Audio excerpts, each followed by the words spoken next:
I'm recording this outside. Excuse my voice, still sick. Mostly because I just cannot record in the house.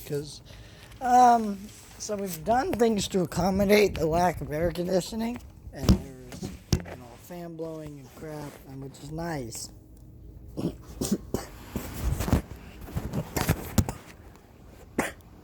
Excuse me. But excuse me. But it's just complicated, and the fan just blows and blows really freaking loud, and I can't do anything about it. So you wouldn't be able to hear me if I recorded in the house. So basically, you're just going to have to watch me record here and talk about a couple movies. First one up here is Beautiful Mind. This is a Ron Howard film. It won Best Picture, a bunch of Academy Awards. This film was amazing. I don't think this should have won Best Picture. This was the year Forrest Gump came out. Forrest Gump should have won, if you ask me. But this film, excuse me, is really masterfully directed. So the idea of this movie is there's this really smart mathematician, and you see him form a bond with this lifelong friend of his, and then he works for this the spy organization or whatever. And you think, oh, and he's in love with this girl. So you see all this stuff, and then it's flipped on his head in the middle of the movie. And I guess I can spoil it, but spoiler is, it's all made up. It's schizophrenia, but you see it, and it feels like one of those normal type of genre movies. And so you're sitting there like, wow, this is going somewhere. This is going to be this.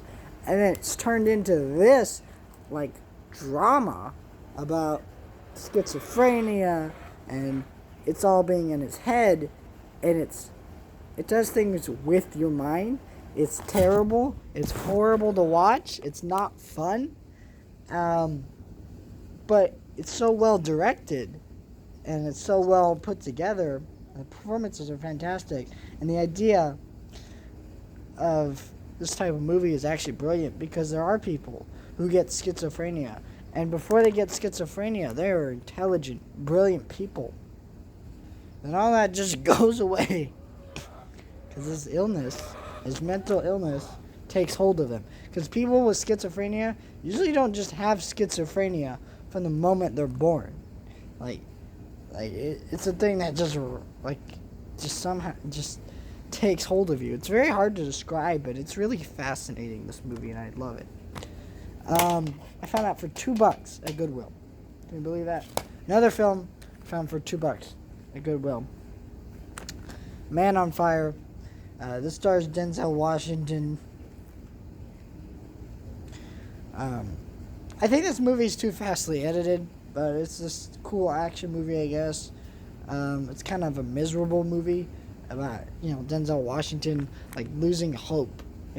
His character has, kind of lost all hope in life, but he's doing everything in his power to keep this girl safe, and it makes for some compelling drama, and it's a fun movie for the most part, but I didn't love it. I finally watched the Guy Ritchie Sherlock Holmes movie, which is yeah. I don't have Game of Shadows. I need to pick that one up so I can talk about that. I didn't like this movie. Can I start with that, I guess? It is really real stylistically directed, and I don't think that's going to be for everyone, and it wasn't for me. And I didn't get into Robert Downey Jr.'s performance as Sherlock. I mean, he was doing a good job. I don't know. Something about it just kept taking me out of it, because I know that's not how he normally talks. It's kind of like Doolittle, except instead of giving a terrible performance, he's given a good performance. So,